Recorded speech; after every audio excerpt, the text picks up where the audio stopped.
तो hello friends, welcome back to the channel quick easy law. आज हम पढ़ रहे हैं मुस्लिम लॉ के अंदर स्कूल्स, मैरिजेस, डिवोर्स, वक्फ, हिबा और केस लॉ का कंसेप्ट। ये मैंने आपके रेफरेंस के लिए सिलेबस लगा दिया है।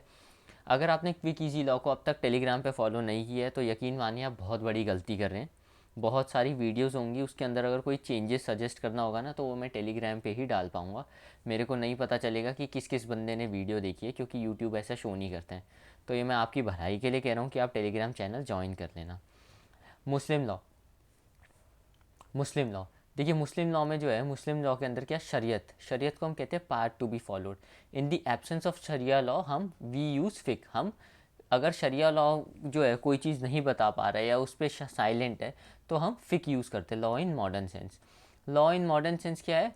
ह्यूमन रीजनिंग, जो इंसान की रीजनिंग है प्लस इंसान की नॉलेज, ह्यूमन नॉलेज। मुस्लिम लॉ में क्या है? प्राइमरी सोर्स है और सेकेंडरी सोर्स है। प्राइमरी सोर्स है कुरान, जिसको हम कहते हैं डिवाइन ओरिजिन, सुन्ना हादिथ, जिसको हम कहते हैं सेइंग ऑफ प्रॉफिट, इजमा कहते हैं ज्यूरिस्ट की जो बातें होती हैं उनसे रिलेटेड, कियास कहते हैं जो भी हम एनालॉजिकल डिडक्शन करते हैं। ये मीनिंग के साथ आप याद कर लेना। सेकेंडरी सोर्स है custom, judicial president, third legislation और चौथा जस्टिस एंड इक्विटी। ये ई जो है ना, ये equity, justice and equity, good conscious की बात कर रहे हैं। थर्ड में जो है लेजिस्लेशन है, इसके अंदर तीन लेजिस्लेशन है: शरीयत act, dissolution of Muslim marriage act 1939, Muslim women protection act 1985। अभी एक 2019 में भी एक्ट आया जो मैंने आगे मेंशन कर रखा है। सुन्नीज़ में देखिए जो है स्कूल की बात करें, सुन्नीज़ के कौन से इंपॉर्टेंट स्कूल्स हैं? हनाफी स्कूल, मालिकी स्कूल, शेफई स्कूल और हनाबली स्कूल। और शियास के कौन से स्कूल हैं? इतना अशारिया, इमामिया, इस्माइलिया और ज़ियादीस। तो ये जो है, ये वाला जो बॉक्स है, ये स्कूल्स की बात करता है, आप लिख लीजिएगा। जस्टिस महमूद ने जो है मैरिज को के बारे में क्या कहा है, मुस्लिम मैरिज को, कि ये एक सिविल कॉन्ट्रैक्ट है। इसके अंदर एसेंशियल्स क्या है मैरिज के लिए? पहला है age of puberty. Age of puberty क्या होती है? 15th year. और यहाँ मैंने लिख दिया अटेनमेंट ऑफ प्यूबर्टी, सेम चीज़ मैंने रिपीट कर दिया। प्लस साउंड माइंड, तो या तो बंदा प्यूबर्टी उसको आ चुकी हो या वो 15 साल का हो चुका हो, प्लस साउंड माइंड हो। तो ये जो है बेसिक यही दो कंडीशंस हैं मुस्लिम लॉ में मैरिज के लिए। मैरिज के लिए ना आपको विटनेसेस की ज़रूरत होती है। तो अगर सुन्नी है तो आपको दो मेल हैं विटनेस हैं मैरिज में, तो आपकी शादी हो जाएगी। सपोज़ करिए एक मेल है और दो फीमेल है, तो ये जो है, ये भी जो है, इस सिनेरियो में भी आपकी शादी हो जाएगी। एक मेल अगर कम है तो एक मेल की जगह दो female is equal to one male. तो दो मेल हैं तो विटनेस हो जाएगी, या एक मेल या दो फीमेल है तो भी आपकी शादी में वो विटनेस हो जाएंगे। और सुन्नी में आपकी मैरिज जो है, अगर आप सुन्नी सेक्ट को फॉलो करते हैं तो आपकी मैरिज जो है सक्सेसफुल है, हो जाएगी रजिस्टर। इफ़ नॉट मैरिज, अगर विटनेस नहीं है तो मैरिज जो है वो इर्रेगुलर है, वॉइड नहीं है, इर्रेगुलर है, जिसको हम फासिद कहते हैं। और मेरे ख्याल से वॉइड को ना बाटिल वर्ड यूज़ किया जाता है। शिया में विटनेस की कोई ज़रूरत नहीं है शादियों में। ठीक, ये चीज़ आप याद रखें। एब्सोल्यूट प्रोहिबिशन का क्या मतलब होता है कि भैया एक ऐसी प्रोहिबिशन जो है, अगर वो चीज़, वो कंडीशन आपके अंदर लग गई तो भाई वो पूरी तरीके से इस्लाम में मना है, वो शादी बिल्कुल वॉइड होगी। सुन्नी में भी शिया में भी। पहला क्या है? फॉस्ट्रेज। फॉस्ट्रेज मतलब जिस औरत से या जिससे दूध का रिश्ता हो, मिल्क। कॉन्जैंग्विनिटी, जिससे ब्लड का डायरेक्ट रिलेशन, और एफिनिटी मतलब मैरिज का रिश्ता हो। तो ये जो तीन चीज़ें, ये जो है एब्सोल्यूट प्रोहिबिशन की बात करते हैं। ये चीज़ आप अच्छे से याद रखना। कॉन्जैंग्विनिटी का एग्जांपल है, जैसे वो कोई अपनी माँ से शादी नहीं कर सकता, ग्रैंड मदर से शादी नहीं कर सकता, अपनी बेटी से शादी नहीं करता, ग्रैंड डॉटर से शादी नहीं कर सकता। समझाने के लिए आप ये देख लीजिए। एफिनिटी का क्या मतलब है कि एक लड़का है वो अपनी बीवी की मम्मी से शादी नहीं कर सकता। ठीक, ये है एफिनिटी। मतलब एफिनिटी का मतलब होता है due to closeness of relationship में आप कोई ऐसे रिलेशंस में शादी नहीं कर सकते जो इतनी क्लोज हो। फॉस्ट्रेज का मतलब क्या होता है भैया? दूध की, मिल्क रिलेशनशिप। ऐसी लेडी जिसने उस बच्चे को छोटे में दूध पिलाया, उससे भी, या उसके रिलेशन में जो भी लोग हैं उससे भी वो शादी नहीं कर सकते हैं। रिलेटिव प्रोहिबिशन क्या होता है? देखिए, रिलेटिव प्रोहिबिशन जो है वो एब्सोल्यूट प्रोहिबिशन से छोटा होता है। इसमें क्या होता है, अगर दो wife inter related to each other है तो सुन्नी में जो है ना वो शादी जो है इरेगुलर हो जाएगी। सपोज़ करिए सुन्नी कहते हैं दो वाइफ्स हैं वो बहुत ही ज़्यादा इंटर रिलेटेड हो गई, तो क्या है, अभी आप और आपने दोनों से शादी कर ली तो इरेगुलर हो गई। अगर सपोज़ कर उसने पहली वाली वाइफ को डिवोर्स दे दिया तो अब क्या, वो रिलेशन ख़त्म हो गया, तो ऑटोमेटिकली जो है सेकंड वाली से जो शादी है वो रेगुलर हो जाएगी। तो इसलिए जो है सुन्नी में वो शादी इरेगुलर मानी जाती है, पर शिया में वो शादी वॉइड मानी जाएगी। अगर आपकी पांचवी बीवी बीवी आ गई क्योंकि इस्लाम में 4 शादी अलाउड है, फिफ्थ वाइफ आ गई तो सुन्नी में इर्रेगुलर है। इर्रेगुलर का वही कंसेप्ट है, आप पहली 4 में से किसी एक को डिवोर्स दे दो तो जो आपकी शादी है वो रेगुलर हो जाएगी। शिया में जो है फिफ्थ वाइफ हो गई तो वॉइड है सीधे शादी। Marriage with non Muslim Sunni में इर्रेगुलर है। इरेगुलर कैसे है, वो जिस बंदे से आपने शादी करी है वो दूसरे रिलीजन है, उसका धर्म बदलवा दो और अगर वो इस्लाम एक्सेप्ट कर लेगा तो जो है वो शादी जो है वो इरेगुलर है, इसलिए वॉइड नहीं है। क्यों? क्योंकि क्या पता वो आपका रिलीजन एक्सेप्ट कर ले। शिया में क्या है, शादी वॉइड है। मैरिज ड्यूरिंग इद्दत, देखो सुन्नी में अगर मैरिज ड्यूरिंग इद्दत, इद्दत का भी कंसेप्ट आगे पढ़ेंगे। अगर किसी ने इद्दत में शादी कर ली उस औरत ने तो भैया वो शादी जो है इरेगुलर है। और शिया में जो है इद्दत के टाइम पे शादी वॉइड मानी जाती है। मुस्लिम लॉ जो है ये पॉलीएंड्री के कंसेप्ट को फॉलो करता है कि मर्द तो जो है वो बहुत सारी, वो 3-4 शादियां कर सकता है, पर औरत जो है ना वो एक ही शादी कर सकती है। इसको ही हम कहते हैं पॉलीएंड्री। इद्दत जो है commences from the date of the death या फिर डेट ऑफ डिवोर्स। इद्दत क्या चीज़ होती है, ये एक ऐसा पीरियड होता है और ये क्या होता है, ये कब शुरू होता है, from the date of the death. या तो अगर किसी के हस्बैंड की डेथ हो गई तो उस टाइम से इद्दत शुरू हो जाएगा, प्लस या उस आदमी ने उसको तलाक दे दिया उस औरत को तो उस दिन से उसके लिए जो है इद्दत का टाइम शुरू हो जाएगा। इद्दत का क्यों एक चीज़ था, पहले के ज़माने में अगर कोई प्रेग्नेंट है औरत तो उस बच्चे की अगर पेटर्निटी हमें डिसाइड करनी हो तो इसलिए जो है इद्दत का कंसेप्ट जो है माना जाता है। डिवोर्स जो है, डिवोर्स में अगर आपका जो इद्दत का टाइम चलता है वो चलता है 3 मंथली कोर्सेज औरतों के लिए। डेथ में जो है 4 महीने 10 दिन का इद्दत है। अब सपोज़ करो एक औरत का डिवोर्स हो गया, अब वो क्या था, वो 3 महीने के कोर्स, 3 मंथली कोर्सेज तक वो इद्दत फॉलो कर रही है, उसका हस्बैंड जिंदा है, नॉर्मल डिवोर्स हुआ है। अब सपोज़ करो वो डिवोर्स में ना उसका 1-2 महीने की इद्दत हो गए हैं, 1 महीने का रह गया सपोज़ कर लो, अब वो बंदा ही मर जाए तो फिर क्या है ना, उसको फिर से फ्रेश इद्दत फॉलो करना पड़ेगा 4 महीने 10 दिन का। ये कंसेप्ट है, याद रखना। मूता मैरिजेस जो होती हैं, मूता मैरिजेस होती हैं जो होती हैं ये सिर्फ शिया लॉ में वैलिड होती हैं। और इसमें जो मूता मैरिज होती है जैसे 6 महीने के लिए शादी, 2 महीने के लिए शादी, तो जब आप प्रॉपर कोई फिक्स्ड पीरियड टाइम के लिए शादी करते हो उसको मूता मैरिज कहते हैं। Period must be clearly specified, plus शादी में कंज्यूमेशन होना चाहिए। अच्छा, अगर कंज्यूमेशन हुआ है तो इद्दत जो है 2 महीने 2 मंथली कोर्सेज तक आप रखेंगे। अगर कंज्यूमेशन हुआ है, ठीक, और क्या है, डेथ हो गई उस बंदे की तो भैया 4 महीने 10 दिन तक जो है आपका जो है इद्दत चलेगा। ये चीज़ आप याद रखना। अच्छा, अगर आपने कंज्यूमेशन किया तो आपको फुल डार मिलेगा, अगर आपने कंज्यूमेशन नहीं किया तो आपको हाफ डार मिलेगा। मूता मैरिज के अंदर एक कंसेप्ट है। अच्छा, डार क्या है ना, डार क्या होता है, एक तरीके का एक पैसा या एक कंसिड्रेशन ले लीजिए जो क्या है वाइफ को मिलता है हस्बैंड से at the time of marriage. ठीक, ये चीज़ आपको याद रखनी है। अगर सपोज़ करो भैया आप कोई डार, किसी बंदे ने जो है उस औरत को डार नहीं दिया शादी के टाइम पे तो क्या है, वो क्या है, या तो कोहैबिट ना करे उसके साथ, ठीक। दूसरा ऑप्शन क्या है भाई, डेट, मतलब वो उसको एज अ कर्जा मान ले कि भाई ये डेट है तुम्हारे ऊपर, या रिटेंशन ऑफ प्रॉपर्टी, वो अपने पति की जो प्रॉपर्टी है उसको रिटेन कर ले, ठीक। डार भी देखो 2 तरीके के होते हैं, एक होता है अनस्पेसिफाइड डार, दूसरा होता है स्पेसिफाइड डार। अनस्पेसिफाइड डार को कहते हैं मेहर मिसल और स्पेसिफाइड डार को कहते हैं मेहर मुसम्मा। ये चीज़ आप याद रखना। मैंने इसको ऐसे याद रखा था कि जैसे मौसमी है तो हम मौसमी को गिन सकते हैं, 1 मौसमी 2 मौसमी, तो क्या ये मेहर मुसम्मा, तो दिस इज स्पेसिफाइड डार, और जो रह गया वो मेहर मिसल है। नहीं तो याद करने में बड़ा कन्फ्यूजन हो जाता था। प्रॉम्प्ट डार को कहते हैं मुअज्जल और डेफर डार को हम कहते हैं मुअज्जल। तो ए और डब्ल्यू का फ़र्क है बस यहाँ, ये चीज़ आप थोड़ा सा दिमाग लगा के याद कर लेना। सुन्नी में देखिए तलाक need not to be made in the presence of witness. अब हम तलाक का कंसेप्ट पढ़ रहे हैं यहाँ। सुन्नी में क्या है ना, अगर आपको तलाक देना है तो आपको ना किसी विटनेस के वहाँ होने की ज़रूरत नहीं है, आप तलाक ओरल में भी दे सकते हो, राइटिंग में भी दे सकते हो।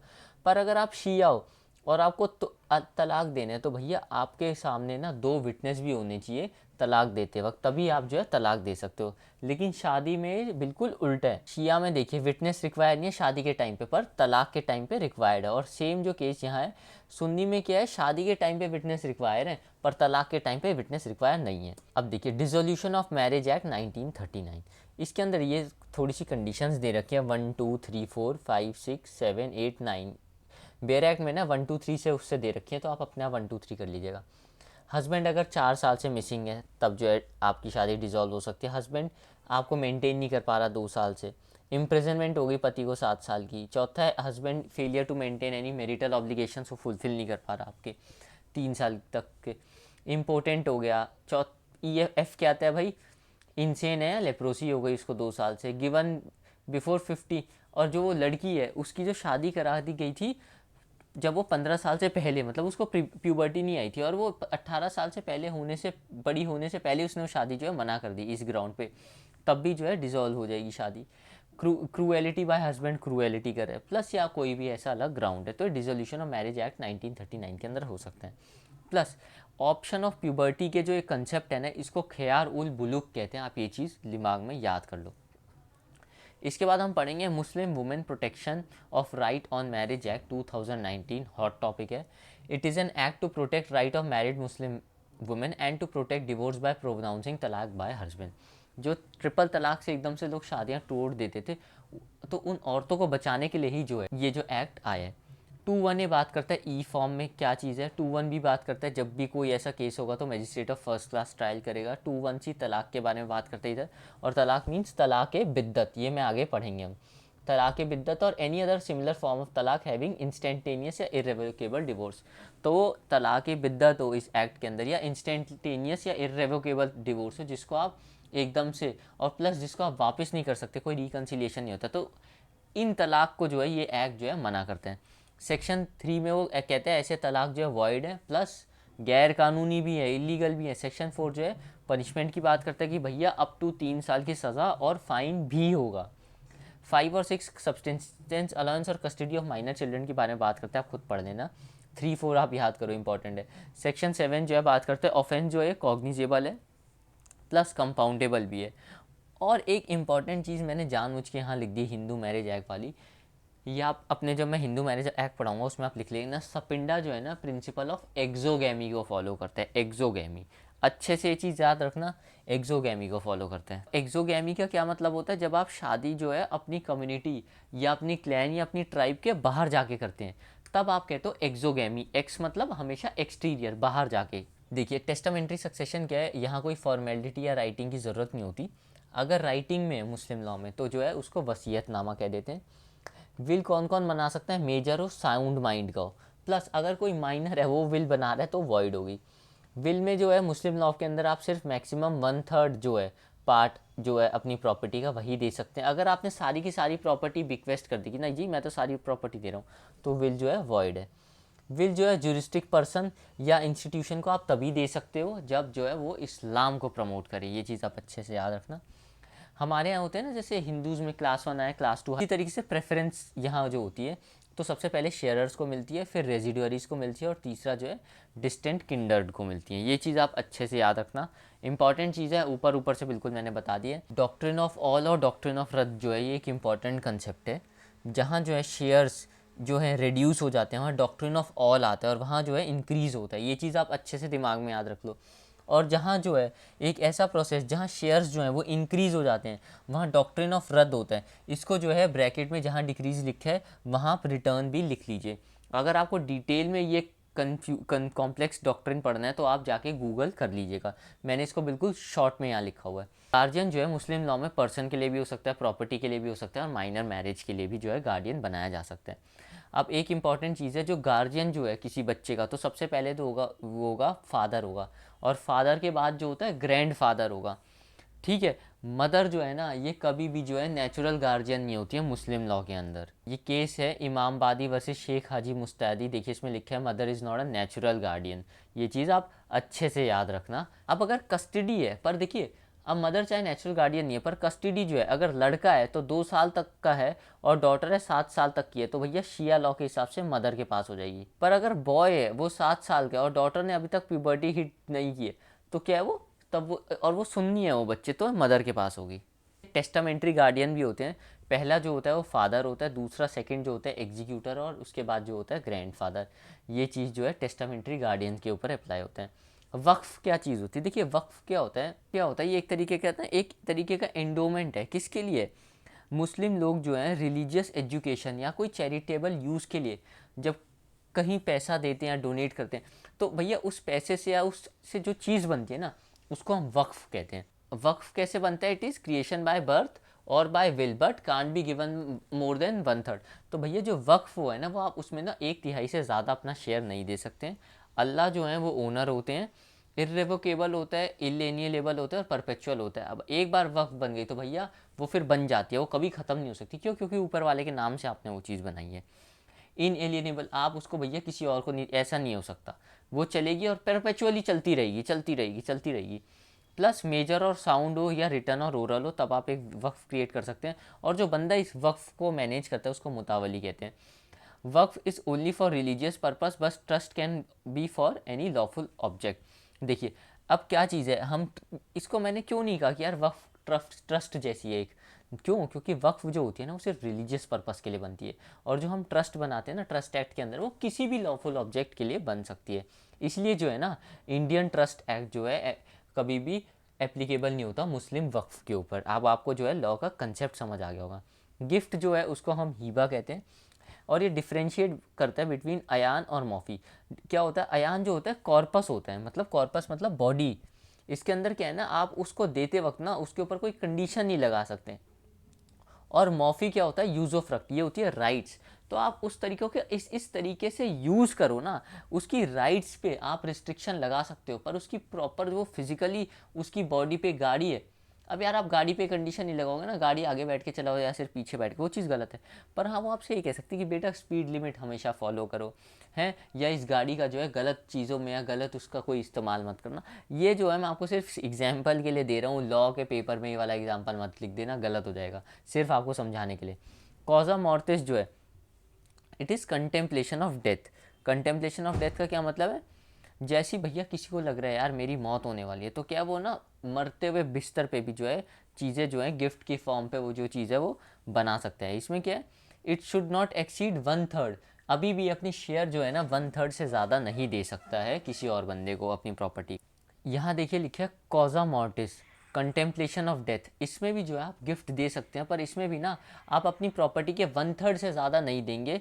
अगर 1/3 से ज़्यादा देना है तो आपको एयर्स की जो है कंसेंट की बहुत ज़्यादा ज़रूरत होती है। और ये कॉजा मॉर्टिस है ना, इसको पता है मुस्लिम लॉ के अंदर क्या कहा जाता है? मर्ज उल मौत। क्या है? डेथ बेड गिफ्ट जिसको हम कहते हैं। इंपॉर्टेंट चीज़ आप याद रखिएगा। एक्शनेबल क्लेम्स जो हैं ये बिल्कुल वैलिड होती हैं मुस्लिम लॉ के अंदर। अगर कोई कंडीशन लगा दें आप गिफ्ट के ऊपर जो है, तो ये भी जो है वैलिड मानी गई है मुस्लिम लॉ के अंदर। ये चीज़ आप अच्छे से याद रखना। अब हम पढ़ेंगे dissolution of marriages in Muslim law. बहुत सब कुछ मैंने इतनी इजीली और एक ही स्लाइड पे कर दिया है, आपको बिल्कुल दिक्कत नहीं होगी। देखिए तलाक जो है पहले at the instance of husband, husband जो है कैसे अपनी बीवी से तलाक ले सकता है, ये चीज़ यहाँ मेंशन है। तीन चीज़ें, इला, जब वो ओथ ले ले कि भाई अब मैं कोई कोहैबिटेशन नहीं करूँगा 4 महीने तक अपनी बीवी के साथ, ख़त्म, 4 महीने ख़त्म, तलाक हो जाएगा। दूसरी चीज़ क्या है? जिहार, जब क्या है वो अपनी बीवी को जो है अपनी माँ या अपनी बहन से कंपेयर कर दे तब जो है, और 4 महीने तक कोई कोहैबिटेशन ना हो तब तलाक हो जाएगा। तीसरा तरीका क्या है? जो नॉर्मल तलाक का तरीका है ही, इसके अंदर दो फॉर्म्स हैं, तलाकुल सुन्नत, तलाकुल बिद्दत। देखिए तलाकुल सुन्नत जो है इसको अप्रूव्ड फॉर्म कहा जाता है, सही तरीका कहा जाता है तलाक करने का। सबसे पहले क्या है, इसके अंदर दो हैं, तलाक है एहसान, तलाक है हसन। एहसान में क्या है, आपने ना एक बार तलाक बोल दिया, एक बार तलाक बोल दिया, अब 3 महीने की जो है इद्दत शुरू हो गई। अगर उन 3 महीने के अंदर आपने अपनी बीवी के साथ वापस कोहैबिटेशन कर लिया, कोई प्रॉब्लम नहीं, आपकी शादी जो है हो जाएगी। बस कंडीशन क्या है, इद्दत का पूरा 3 महीने पूरे ना हो, आपकी शादी बिल्कुल वापस भगवान की दया से वापस शुरू हो जाएगी।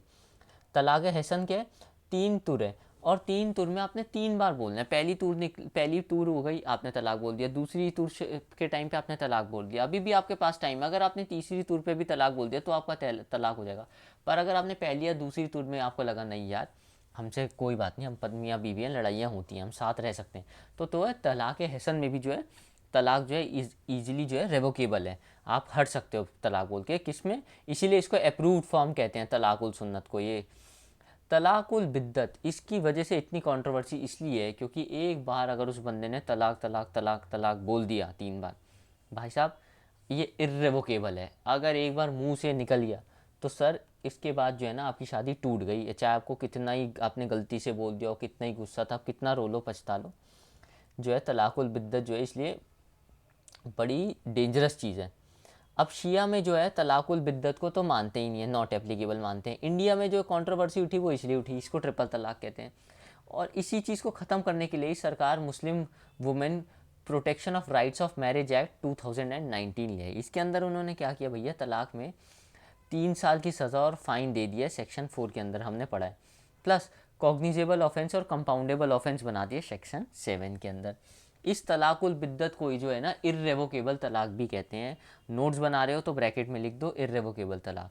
अब तलाक जो है at the instance of wife, wife जो है कब कब अपने बीवी हस्बैंड से, वाइफ कब कब अपने हस्बैंड से तलाक ले सकती है। सबसे पहले फस्क, जब जो है वो काजी को लगने लग जाए कि काजी कहे भैया अब जो मैरिज है ना ये औरत के लिए बहुत ज़्यादा खतरनाक डेंजरस है, तब वो औरत के वो बिहाफ पे जो है वो तलाक के लिए इनिशिएट करवा सकता है प्रोसीडिंग।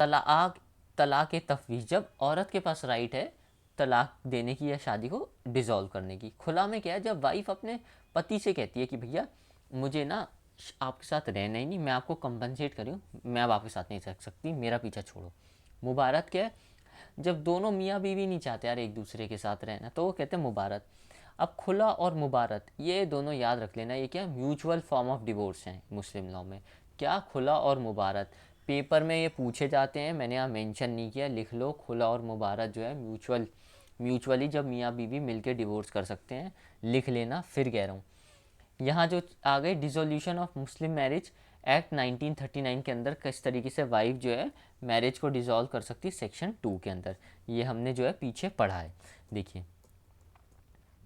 ये रहा section 2 dissolution of Muslim marriage act 1939 में कब वो कर सकती है।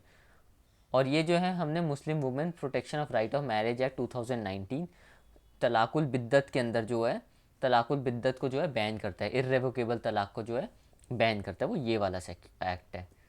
ये देखिए ये जो हमने चीज़ यहाँ पढ़ी है इसके जो सेक्शंस। अब कुछ इंपॉर्टेंट केस लॉ पढ़ते हैं, क्या क्या है। मुसम्मत अतिका बेगम वर्सेस मोहम्मद इब्राहिम राशिद नवाब 1960, इसमें क्या है प्रिवी काउंसिल का केस है और एज ऑफ प्यूबर्टी की बात करी है। कब आती है तो भैया मेजर तभी होते हैं, प्यूबर्टी तभी आएगी जब 15 साल से आप ऊपर हो गए हैं। दूसरा, या आपको प्यूबर्टी आ गई है 15 साल से पहले ही आपको प्यूबर्टी आ गई, तब भी जो है आपको मेजर मान लिया जाएगा शादी के। दूसरा है इमामबादी वर्सेस शेख हाजी मुस्तादी 1918 का केस है। इसमें कहा गया कि जो फादर है ना वही जो है सोल गार्डियन होता है। फादर के बाद जो है गार्डियन कौन होता है, ग्रैंड फादर। और उसके बाद इन्होंने केस में ये भी बता रखा है कि ग्रैंड फादर के बाद जो है फादर का ब्रदर होता है। इस केस में एक चीज़ इंपॉर्टेंट ये बताइए कि mother is not a natural guardian, तो ये केस आप इसलिए पढ़ लीजिए, याद रखिए। अब आप एक चीज़ देखिए, गोहर बेगम वर्सेस सुग्गी अलियास नज़मा बेगम 1952, यहाँ देखिए इलेजिटिमेट चाइल्ड है, तब मदर जो है नेचुरल गार्डियन है। तो इससे हमें ये चीज़ पता चलता है, चाहे हिंदू मैरिज एक्ट पढ़ लो या मुस्लिम मैरिज एक्ट पढ़ लो या कुछ भी पढ़ लो, अगर इलेजिटिमेट है ना बच्चा कि मतलब बिना बाप के, उसके बाप का पता ही नहीं कि बाप कौन है, तो जो माँ है वो जो है उसकी नेचुरल गार्डियन है। तो इसलिए जो है लाइफ में आप एक चीज़ हमेशा याद रखना कि माँ का रोल हमेशा कितना बड़ा है इस दुनिया में। ये मोहम्मद अहमद बेगम वर्सेस शाह बानो बेगम 1985 का एक केस है। देखिए सेक्शन 125 सीआरपीसी की बात करता है, वो कहता है ये जो है मुस्लिम्स पे भी अप्लाई होगा। ये जो है एक सेकुलर एक्ट है, ठीक पूरे हिंदुस्तान पे अप्लाई होगा, हिंदुस्तान के हर एक इंसान पे अप्लाई होगा irrespective of the religion. Result क्या था भैया, Muslim women protection of right on divorce act 1986 सरकार बना के ले आई। Daniel Latifi versus Union of India 1997, Muslim women protection of rights on divorce act 1986 का ये केस है, जिसके अंदर जो है इस एक्ट को जो है बिल्कुल वैलिड कहा गया, मेंटेनेंस इवन आफ्टर दैट इद्दत, और कहा गया कि भैया जो मेंटेनेंस है ना वो इद्दत के बाद भी चलेगी, नॉट कॉन्ट्रवीनिंग एनी कॉन्स्टिट्यू, और प्लस जो है ये जो protection of rights on divorce act है किसी भी तरीके से संविधान के खिलाफ नहीं है।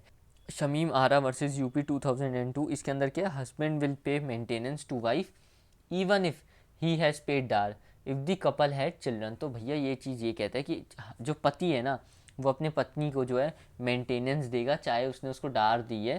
क्यों, क्योंकि उसके पास भैया उस औरत के पास जो है बच्चे भी हैं, वो तुम्हारे बच्चों को भी संभाल रही है। सिंपल सा कंसेप्ट था, इंपॉर्टेंट केस है, ईयर के साथ ये याद कर लेना।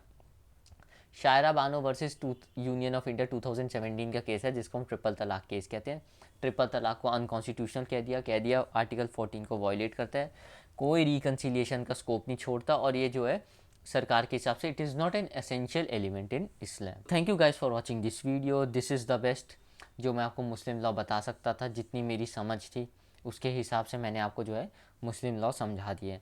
अगर आप मेरी कोई बाकी की वीडियोस भी देखती हैं, उसके अंदर अगर आपको कोई गलती लगती है तो जो गलत है प्लस उसका ऑथेंटिकेट सोर्स जो सही होना चाहिए, आप मेरे को सीधे क्विक इजी लॉ के जो टेलीग्राम वाले ग्रुप में जाइए और वहाँ से जो क्विक इजी लॉ वाला जो चैनल है आप मेरे को डायरेक्टली उस पर मैसेज कर दीजिए। मैं आपका बहुत बहुत शुक्रगुजार हूँगा। आपकी छोटी सी चीज़ जो है ईमानदार बच्चों की जो है गलती होने से बचा सकती है। So thank you guys, have a great day, we will see you again.